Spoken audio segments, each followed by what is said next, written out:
তারপরে ২৯ নম্বর আয়াতে আল্লাহ সুবহানাহু ওয়া তাআলা বলছেন, ফাদখুলি ফি ইবাদি, যে অতঃপর আমার বান্দাদের অন্তর্ভুক্ত হয়ে যাও। সুবহানাল্লাহ। প্রথমে আল্লাহ সুবহানাহু ওয়া তাআলা যে কথাগুলো বলেছেন যে ইরজি ইলা রাব্বিকা, যে তোমার রবের কাছে পৌঁছে যাও, রবের কাছে উপস্থিত হও সন্তুষ্ট অবস্থায়, যে তুমিও সন্তুষ্ট এবং তোমার রবও তোমার প্রতি সন্তুষ্ট এই অবস্থায়। তারপরে আল্লাহ সুবহানাহু ওয়া তাআলা বলছেন যে ফাদখুলি, এবং তুমি তারপরে কি করো, তুমি দাখিল হও। দখুলি হচ্ছে এন্টার, প্রবেশ করো। ফি ইবাদি, ফি ইবাদি বলতে হচ্ছে অ্যামং মাই সার্ভেন্টস, আমার বান্দাদের মধ্যে তুমি দাখিল হয়ে যাও, তুমি প্রবেশ করো। তো এখানে আমরা দেখি যে আল্লাহ সুবহানাহু ওয়া তাআলা বলছেন যে তুমি দাখিল হও, তুমি প্রবেশ করো যারা আমার সত্যিকারের বান্দা তাদের সাথে। তো সুবহানাল্লাহ, আমাদের সবারই একটা উইশ, সবারই একটা আকাঙ্ক্ষা যে নবী রাসূলদের সাথে যাতে আমাদের অবস্থান হয়, নবী রাসূলদের সাথে আল্লাহ প্রিয় বান্দাদের সাথে আমাদের যাতে অবস্থান হয়, এবং আল্লাহ সুবহানাহু ওয়া তাআলা সেদিন সেই সুসংবাদটাই দিবেন সেই নাফসুল মুতমাইন্নাকে, যে তুমি দাখিল হয়ে যাও আমার প্রিয় বান্দাদের সাথে, আমার নিষ্ঠাবান বান্দাদের সাথে, আমার সার্ভেন্ট যারা তাদের সাথে। সো আল্লাহ সুবহানাহু ওয়া তাআলা তাদেরকে অ্যালাউ করছেন সেই রাইটিয়াস স্লেভসদের সাথে মিট করার জন্য। সো আল্লাহ সুবহানাহু ওয়া তাআলা এখানে ইন্ট্রোডিউস করছেন নাফসুল মুতমাইন্নাকে আফটার লাইফে, যে আখিরাতে যে আদার যে স্লেভস রয়েছেন যারা আল্লাহর পছন্দনীয় তাদের সাথে। তাহলে প্রথম গিফটটা ছিল আল্লাহর সাথে মিট করা। সেকেন্ড গিফটটা আমরা দেখতে পাচ্ছি নাফসুল মুতমাইন্নার জন্য, সেটা হচ্ছে আল্লাহর যেই নিষ্ঠাবান বান্দা রয়েছে তাদের সঙ্গ উপভোগ করা।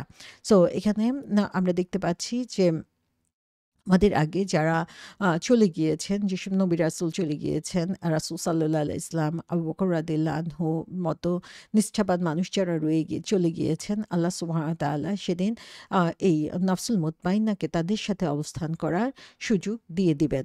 এবং এ ব্যাপারে শাফি রহমতুল্লাহ আলাইহি বলেছেন যে সেই রাইটিয়াস বা নিষ্ঠাবান বান্দাদের সাথে আখিরাতে উপস্থিত থাকা বা তাদের সঙ্গ পাওয়ার জন্য ইভেন নবী রাসূলরা পর্যন্ত আল্লাহর কাছে দোয়া করতেন। যেমন সুলাইমান আলাইহিস সালাম দোয়া করেছেন, যেখানে তিনি বলেছেন যে আদখিলনি বিরহমাতিকা ফি ইবাদিকা সলিহিন, যে আমাকে প্রবেশ করাও সেই তোমার রহমত দিয়ে, তোমার সেই রাইটিয়াস বান্দাদের মাধ্যমে, তোমার সলিহিন বান্দাদের সাথে। ইউসুফ আলাইহিস সালাম বলেছেন যে ওয়াল হিকনি বিসসলিহিন, যে আমাকে জয়েন করতে দাও সেই রাইটিয়াস বান্দাদের সাথে। সো এটা হচ্ছে নবী রাসূলদের অত্যন্ত কাঙ্ক্ষিত একটা জিনিস, এবং নাফসুল মুতমাইন্না হিসেবে আল্লাহ সুবহানাহু ওয়া তাআলা এই সম্মানটুকু এই নফসকে বা রাইটিয়াস বান্দাদেরকেও সেদিন দিবেন। এবং এটা হচ্ছে স্পিরিচুয়াল ইউনিয়ন, যে তারা তাদের পছন্দনীয় বান্দাদের সাথে এখানে প্রবেশ করতে পারবে, তারা সেখানে থাকতে পারবে। তারপরে ৩০ নম্বর আয়াতে বলা হয়েছে যে ওয়াদখুলি জান্নাতি, এবং আমার জান্নাতে প্রবেশ করো। তাহলে এখানে আল্লাহ সুবহানাহু ওয়া তাআলা নেক্সট যেই কথাটা বলছেন যে দাখালা, যে উদখুলি, যে তুমি প্রবেশ করো জান্নাতি। জান্নাতি মানে হচ্ছে মাই গার্ডেন, যে আমার বাগান, আমার জান্নাতে তুমি প্রবেশ করো। তাহলে এখানে আল্লাহ সুবহানাহু ওয়া তাআলার একটার পর একটা অ্যামেজিং গিফটের কথা এখানে বলা হচ্ছে, এবং সব শেষে এখানে বলা হচ্ছে জান্নাতের কথা, যেটা হচ্ছে আল্লাহ সুবহানাহু ওয়া তাআলার পক্ষ থেকে বিরাট একটা গিফট এই ইমানদার বান্দাদের জন্য। এখানে ইন্টারেস্টিং যে জিনিসটা সেটা হচ্ছে যে আল্লাহ বলেন নাই যে উদখুলি জান্নাত, যে তুমি জান্নাতে প্রবেশ করো, বরং আল্লাহ এখানে বলছেন যে উদখুলি জান্নাতি, যে তুমি আমার জান্নাতে প্রবেশ করো। সো এখানে মাই জান্নাহ বলে আল্লাহ সুবহানাহু ওয়া তাআলা এটার উপরে যে বিশেষ গুরুত্ব দিচ্ছেন, যে এই জান্নাতটা আল্লাহ সুবহানাহু ওয়া তাআলা নিজ হাতে সুন্দর করে সাজিয়েছেন তার বান্দাদের জন্য, যে স্পেশাল অ্যারেঞ্জমেন্ট তিনি রেখে দিয়েছেন এই স্পেশাল ব্যক্তিদের জন্য, সেটা এখানে বোঝা যাচ্ছে যে আল্লাহ সুবহানাহু ওয়া তাআলা এখানে তাদের উপরে, তাদের যে জন্য যে গিফটটা রেখে দিয়েছেন সেটাকে আরো সুন্দরভাবে কাস্টমাইজড করে তাদের সামনে পেশ করছেন। এবং এখানে সব উম্মতকে তিনি এখানে এখানে সম্বোধন করছেন না যে একটা গ্রুপ অফ পিপলকে সম্বোধন করছেন, তেমন না। বরং তিনি ইন্ডিভিজুয়ালি প্রত্যেক ব্যক্তিকে এখানে বলছেন। অর্থাৎ প্রত্যেকের সাথে আল্লাহ সুবহানাহু ওয়া তাআলার এই যে ক্লোজ কানেকশনটা এখানে আমরা দেখতে পাচ্ছি, এবং প্রত্যেককে তিনি এই সুসংবাদ দিচ্ছেন যে তিনি তার জন্য এই জান্নাতটাকে রেডি করে রেখেছেন। সো আল্লাহ সুবহানাহু ওয়া তাআলা এখানে আমাদেরকে যেন ফোর্স করছেন, যেন আমরা এই জিনিসটাকে ইমাজিন করতে পারি যে আমরা জান্নাতে আছি। আল্লাহ সুবহানাহু ওয়া তাআলা আমাদেরকে এই জান্নাতে সুসংবাদ দিচ্ছেন এবং তিনি আমাদেরকে সেখানে প্রবেশ করার সুযোগ দিয়ে দিয়েছেন। সো আল্লাহ সুবহানাহু ওয়া তাআলা আমাদের সবাইকে তার সেই প্রশান্ত আত্মার বান্দা করে দিন এই দুনিয়াতে, এবং সেই প্রশান্ত আত্মার বান্দা করে দিন হচ্ছে আখিরাতে, যেখানে আমরা এই আল্লাহ সুবহানাহু ওয়া তাআলার এই রহমতগুলো পেতে পারবো, যেখানে আল্লাহ সুবহানাহু ওয়া তাআলার নৈকট্য লাভ করতে পারবো, তার প্রিয় বান্দাদের নৈকট্য লাভ করতে পারবো, এবং সর্বোপরি আমরা জান্নাতে অবস্থান করতে পারবো। এবং এজন্য আমাদেরকে এখন থেকেই হচ্ছে প্রিপারেশনটা নিতে হবে, কারণ আমরা অলরেডি জানি যে তখন যে হাহুতাশ করে কোনো লাভ হবে না। তো এই আয়াতের মধ্যে আমরা দেখি আল্লাহ সুবহানাহু ওয়া তাআলা আমাদেরকে যে তৃতীয় যে পুরস্কারের কথা বলছেন সেটা হচ্ছে বা উপহারের কথা বলছেন সেটা হচ্ছে এন্টার মাই জান্নাহ, যে আল্লাহর জান্নাতে প্রবেশ করার জন্য তিনি আমাদেরকে পারমিশন দিচ্ছেন। এবং এটা হচ্ছে আল্লাহ সুবহানাহু ওয়া তাআলার যে প্রমিসড রিওয়ার্ডস, সেই রিওয়ার্ডস এর কথা এখানে আমরা দেখতে পাচ্ছি। সহিহ বুখারীতে রয়েছে, রাসূল সাল্লাল্লাহু আলাইহি ওয়াসাল্লাম বলেছেন যে আল্লাহ তার জান্নাতের যারা রয়েছে তাদেরকে উদ্দেশ্য করে বলবেন যে, হে জান্নাতবাসীগণ, তখন তারা জবাব দিবে লাব্বাইক ওয়া আওয়ার লর্ড অ্যান্ড সাদাইক, যে আমরা উপস্থিত আছি। তখন আল্লাহ সুবহানাহু ওয়া তাআলা বলবেন, তোমরা কি সন্তুষ্ট? তখন তারা বলবে যে, কেন আমরা সন্তুষ্ট হব না, যখন আম তুমি আমাদেরকে এত কিছু দিয়েছো যেটা তুমি অন্য সৃষ্টিকে দাও নাই। তখন আল্লাহ সুবহানাহু ওয়া তাআলা বলবে যে, um Allah will give you something better than that, যে তোমার এর চেয়েও ভালো কিছু আল্লাহ তোমাকে দিবে। তখন তারা জবাব দিবে যে, হে আল্লাহ, হে আমাদের রব, এর চেয়ে ভালো আর কি হতে পারে? তখন আল্লাহ বলবেন যে, আমি তোমাদেরকে আমার সন্তুষ্টি দিব এবং কন্টেনমেন্ট আপন ইউ, যে তোমাদের প্রতি আমি সন্তুষ্ট, তোমাদের প্রতি আমার যে সন্তোষ সেটা আমি দান করব, এবং এরপরে আমি আর কখনো তোমাদের উপরে রাগান্বিত হব না। তো সুবহানাল্লাহ, যে আল্লাহ সুবহানাহু ওয়া তাআলার এই যে ভালোবাসা, এই যে সন্তুষ্টি, সেই সন্তুষ্টি সেদিন জান্নাতে বসে জান্নাতীরা উপভোগ করবে। সো জান্নাতের যে বর্ণনা কোরআনে এসেছে, হাদিসে এসেছে, সেগুলো অনেক বর্ণনে এসেছে।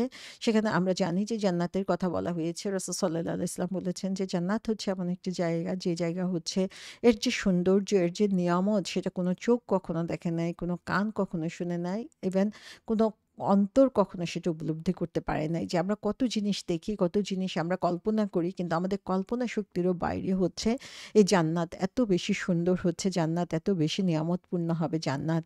এবং জান্নাতের মধ্যে যত নিয়ামতের কথা উল্লেখ করা আছে কোরআন এবং সুন্নাতে, তার কিছু হাদিসের মধ্যে তার কিছু এখানে আমরা উল্লেখ করি। সেটা হচ্ছে যে সেখানে মানুষ শুধুই সুখের মধ্যে থাকবে। সেখানে কোনো কষ্ট, ভয়, আতঙ্ক কোনো কিছু থাকবে না, এবং সেটা চিরন্তন, সেটার কোনো শেষ নাই। সেখানে মানুষ অসুস্থ হবে না, সেখানে কোনো মৃত্যু নাই, সেখানে কোনো ধরনের কষ্টের মধ্যে তাকে, গ্লানির মধ্যে তাকে পড়তে হবে না, এবং এটা আর কোনো কিছুর সাথে কম্পেয়ার করার মতো না। যে অতুলনীয় এক সুখের আ স্থান হচ্ছে এই জান্নাত। সেখানে থাকবে না কোনো ধরনের ঘৃণা, সেখানে থাকবে না কোনো ধরনের আম খারাপ কথা, খারাপ কাজ, অথবা কোনো ময়লা, সেটা বাহ্যিকভাবে হোক অথবা আত্মিকভাবেই হোক, কোনো ধরনের ময়লা থাকবে না, এবং সেখানে কারো কোনো ইচ্ছা অপূর্ণও থাকবে না। তো এ ব্যাপারে জান্নাতের মধ্যে মানুষ এত বেশি পরিতৃপ্ত হবে, তারপরেও দেখা যাবে যে মানুষের একটা বিষয়ে তার অনুতাপ, অনুশোচনা থাকবে। শুধু একটা বিষয়েই, সেটা হচ্ছে মুআয বিন জাবাল রাদিয়াল্লাহু আনহু বলেছেন যে, জান্নাতের যারা অধিবাসী তাদের হচ্ছে কোনো ধরনের অনুতাপ, অনুশোচনা থাকবে না। একটা জিনিস ছাড়া, আম সেটা হচ্ছে যে তারা যেন আরেকটু বেশি সময় আল্লাহ সুবহানাহু ওয়া তাআলার স্মরণে কাটায় নেয় এই দুনিয়ার বুকে। তো এটাই হবে তাদের একমাত্র অনুশোচনার বিষয়। এবং জান্নাত যে কত সুন্দর, জান্নাত যে কত নিয়ামতপূর্ণ, সেটা আসলে বলে বুঝানো বা চিন্তা করার কোনো সুযোগ আমাদের নাই। আমাদের জ্ঞান অথবা আমাদের আল্লাহ সুবহানাহু ওয়া তাআলা যে বুদ্ধি দিয়েছেন সেটাতে আমরা সেটা কোনোভাবেই বুঝতে পারবো না। কিন্তু একটা হাদিস রয়েছে, যে হাদিসের মাধ্যমে আমরা জানতে পারি যে জান্নাত আসলে কত বিশাল, কত নিয়ামতপূর্ণ হবে, সেটার একটুখানি আভাস আমরা এখানে পাই। যে যে ব্যক্তি সবচেয়ে শেষে জান্নাতে প্রবেশ করবে, তার সম্পর্কে যে হাদিসটা বলা হয়েছে সেটা শুনলে আসলে আমাদের আম, উম, আহ, শুনেই বোঝা উচিত যে পরিপূর্ণ জান্নাত আসলে কত বেশি সুন্দর হবে। সো যে ব্যক্তি হচ্ছে জান্নাতে সবচেয়ে শেষে প্রবেশ করবে, তার ব্যাপারে বলা হচ্ছে যে সে হচ্ছে এমন এক ব্যক্তি, সে কিছুটা হাঁটবে, কিছুটা হচ্ছে খুঁড়িয়ে খুঁড়িয়ে যাবে, এবং তার আগুন তাকে ছোঁয়া দিয়ে যাবে, একটু একটু করে আগুনে সে পুড়েও যাবে, এবং আম, তখন এরকম একটা অবস্থার মধ্যে সে থাকবে যে খুবই একটা নাজুক অবস্থার মধ্যে থাকবে। তখন যখন সে জান্নাতের পাশ দিয়ে যেতে থাকবে এবং জান্নাতে আগুনের ছোঁয়া তার গায়ে লাগতে থাকবে, তখন সে বলতে থাকবে যে তার মতো সৌভাগ্যবান আর কে আছে যে তোমার এই আযাব থেকে বাঁচতে পেরেছে, এবং আল্লাহ সুবহানাহু ওয়া তাআলা আমাকে এমন কিছু দিয়েছেন যা অন্য কাউকে দেন নাই। এই যে তার গায়ে একটু জাহান্নামের আগুন লাগছে এবং সে এটা থেকে বেঁচে যাচ্ছে, যে পুরোটা সে পুড়ে যাচ্ছে না, এটা কি তার কাছে অনেক বড় নিয়ামত মনে হবে। তখন সে এই চলার মধ্যে থেকেই সামনে দেখতে পাবে যে সামনে একটা গাছ দেখা যাচ্ছে, এবং আম, তখন তার কাছে মনে হবে এই গাছের ছায়াটাই হচ্ছে তার কাছে চরম কাঙ্ক্ষিত মনে হবে। তখন সে বলতে থাকবে যে হে লর্ড, তুমি আমাকে এই গাছটার কাছে নিয়ে দাও, তাহলে আমি এর ছায়ায় একটু আশ্রয় নিতে পারবো এবং এটার থেকে খাবার খেতে পারবো। তখন আল্লাহ সুবহানাহু ওয়া তাআলা বলবেন যে হে আদম সন্তান, যদি আমি তোমাকে এটা দেই তাহলে তুমি হয়তো বা অন্য কিছু চাইবে, আরো কিছু চাইবে। তখন সে বলবে না, যে আমার রব, আমি প্রমিস করছি যে এরপরে আমি আর কোনো কিছুই চাইবো না, আমি শুধু একটুখানি এটার ছায়ায় যেতে চাই, একটুখানি পানি সেখান থেকে খেতে চাই। এবং তখন আল্লাহ সুবহানাহু ওয়া তাআলা তাকে সেটা দান করবে, এবং সে সেখানে ছায়া উপভোগ করবে এবং পানি পান করবে। তখন তার সামনে আরেকটা গাছ সে দেখতে পাবে, এবং সেটা তার চেয়েও অনেক বেশি সুন্দর, যে গাছের ছায়ায় সে অবস্থান করছে। তখন সে আল্লাহর কাছে দোয়া করতে থাকবে, চাইতে থাকবে যে আল্লাহ আমাকে ওই গাছের নিচে দিয়ে দাও, যেন আমি এর থেকে ছায়া পেতে পারি, এর থেকে খাবার পেতে পারি, এবং এরপরে আমি কোনো কিছুই চাইবো না। তখন আল্লাহ বলবেন যে তুমি না আমার সাথে প্রমিস করেছো যে তুমি এরপরে আর কিছু চাইবে না। তখন সে বলবে যে তুমি আমাকে এই গাছটার কাছে নিয়ে যাও, তাহলে আমি আর কোনো কিছুই চাইবো না। এবং এভাবেই দেখা যাবে যে আল্লাহ সুবহানাহু ওয়া তাআলা তার সে কাঙ্ক্ষিত জায়গায় তাকে নিয়ে যাবে, এবং তারপরে সে আরও একটা গাছ দেখবে যেটা এটার চেয়েও বিউটিফুল, এটার চেয়েও সমৃদ্ধ। তখন সে সেখানে যেতে চাইবে, এবং আল্লাহ সুবহানাহু ওয়া তাআলা বারবার তাকে স্মরণ করিয়ে দিবে যে তুমি কি প্রমিস করো নাই? এবং তারপরে সে দেখতে পাবে যে এমন একটা জায়গা যে জান্নাতের লোকদের ভয়েস সে শুনতে পাচ্ছে, যে সেখানে শুধু কথাগুলো শুনতে পাচ্ছে। তখন তার কাছে সেটাই এত বেশি কাঙ্ক্ষিত মনে হবে, সে আল্লাহর কাছে চাইবে যে তাকে যেন সেখানে প্রবেশ করিয়ে দেওয়া হয়। তখন আল্লাহ সুবহানাহু ওয়া তাআলা তাকে বলবে যে আম, তোমাকে কোন জিনিস তোমাকে এই চাওয়া থেকে বন্ধ করবে, কোন জিনিস তোমাকে সন্তুষ্ট করবে যে তুমি বারবার আমার কাছে চেয়েই যাচ্ছ। তখন সে বলবে যে আম,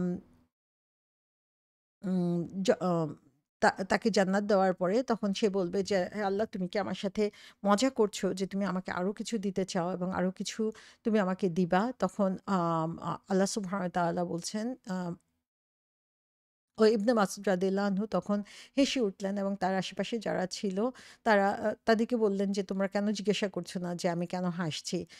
তখন তারা জিজ্ঞাসা করলো যে, "আপনি কেন হাসছেন?" তখন তিনি বললেন যে তিনি যখন ঘটনাটা বর্ণনা করছিলেন যে রাসূল সাল্লাল্লাহু আলাইহি ইসলামও তখন এভাবে হেসে উঠেছিলেন, এবং তখন সাহাবারা জিজ্ঞাসা করেছিল যে, "হে আল্লাহর রাসূল সাল্লাল্লাহু আলাইহি ইসলাম, আপনি কেন হাসছেন?" তখন রাসূল সাল্লাল্লাহু আলাইহি ইসলাম বলেছেন যে তখন আল্লাহ সুবহানাহু ওয়া তাআলাও সেই বান্দার প্রতি হাসছেন যখন সেই বান্দা তাকে বলছে যে, "তুমি কি আমার সাথে যোগ করছো? তুমি কি আমার সাথে ফান করছো?" এবং আল্লাহ সুবহানাহু ওয়া তাআলা তাকে বলবেন যে, "না, আমি তোমার সাথে ফান করছি না এবং আমি এটা করতে সমর্থ।" সো আল্লাহ সুবহানাহু ওয়া তাআলা সেই ব্যক্তিকে জিজ্ঞাসা করবে যে, আম তুমি কি সন্তুষ্ট? তুমি কি যা চাওয়ার সমস্ত কিছু চেয়ে নিয়েছো? তখন সে বলবে যে, "হ্যাঁ, আমি চেয়ে নিয়েছি।"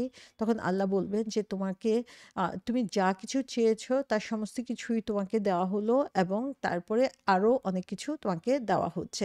তো সুবহানাল্লাহ, এখান থেকে আমরা দেখি যে সবচেয়ে শেষ ব্যক্তি যে জান্নাতে যাবে, তার যদি এই অবস্থা হয় তাহলে আম আমরা যদি জান্নাতের উঁচু স্থানে যেতে পারি তাহলে সেখানে আরো কত বেশি নেয়ামত আমাদের জন্য অপেক্ষা করছে।